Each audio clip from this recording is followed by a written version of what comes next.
ॐ प्रसन्नाङ्गरागं प्रभाकाञ्चनाङ्गं जगत्पीतशौर्यं दुषारात्रिधैर्यं धृणीभूतहेतिं रणोद्यद्विभूतिं भजे वायुपुत्रं पवित्राब्धमित्रं भजे पावनं भावनानित्यवासं भजे बालभानुप्रभाचारुभासं भजे चन्द्रिकाकुन्दमन्दारहासं भजे सन्ततं रामभूपालदासं भजे लक्ष्मणप्राणरक्षादिदक्षं भजे तोषितानेककीर्वाणपक्षं भजे घोरसङ्ग्रामसीमाहताक्षं भजे रामनामादिसम्प्राप्तरक्षं कृताभीलनादक्षिदक्षिप्तपादं घनग्रान्तभृङ्गं कटिस्थोरुजङ्घं वियत्प्याब्धकेशं भुजाश्लेषिदाश्मं जयश्रीसमेतं भजे रामदूतं चलद्वालघातं भ्रमच्चक्रवालं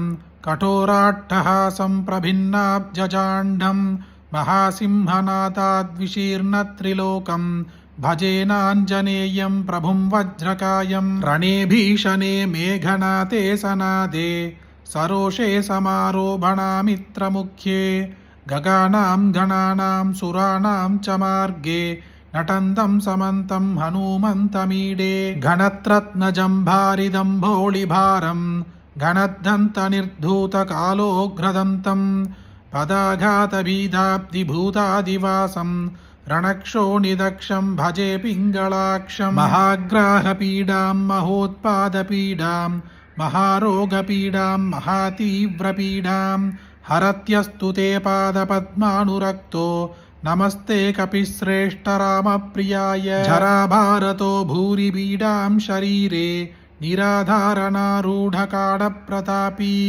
भवत्पादभक्तिं भवद्भक्तिरक्तिं गुरुश्री हनुमत्प्रभो मे दयाळो महायोगिनो ब्रह्मरुद्रादयो वा न जानन्ति तत्त्वं निजं राघवस्य गतं ज्ञायते मातृषे नित्यमेव प्रसीद प्रभो वानरेन्द्रो नमस्ते नमस्ते महासत्त्ववाहाय तुभ्यं नमस्ते महावज्रदेहाय तुभ्यं नमस्ते परीभूतसूर्याय तुभ्यं नमस्ते कृतामर्त्यकार्याय तुभ्यं नमस्ते सदा ब्रह्मचर्याय तुभ्यं नमस्ते सदा वायुपुत्राय तुभ्यं नमस्ते सदा पिङ्गलाक्षाय तुभ्यं नमस्ते सदा रामभक्ताय तुभ्यं हनूमद्भुजङ्गप्रयातं प्रभाते प्रदोषेऽपि वा चार्धरात्रेऽपि मर्त्यः पठन्नश्नतोऽपि प्रमुक्तो गजालो सदा सर्वदा रामभक्तिं प्रयाति